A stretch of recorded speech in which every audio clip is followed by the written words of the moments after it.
Kejaksaan Agung menjelaskan pertimbangan mengganti jaksa yang menangani kasus terdakwa Putri Chandrawati di persidangan.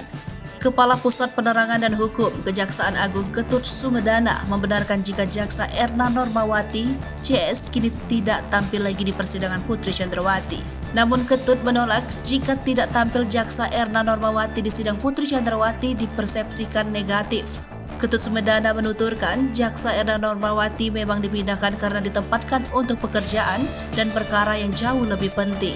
Ketut Sumedana dikonfirmasi perihal harapan keluarga Brigadir J agar Jaksa Erna Normawati tampil kembali di sidang Putri Chandrawati.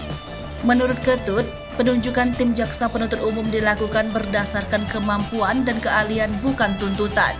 Ketua Umum Paradi Oto Hasibuan menilai Kejaksaan Agung membuka peluang publik berpikir negatif soal penanganan kasus pembunuhan berencana dengan terdakwa Putri Chandrawati.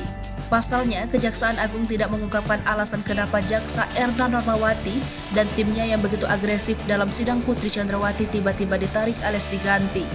Keterangan itu disampaikan Oto Hasibuan dalam satu meja The Forum yang mengangkat tema kasus Sambo siapa bisa main mata di Kompas TV Rabu 23 November 2022 malam.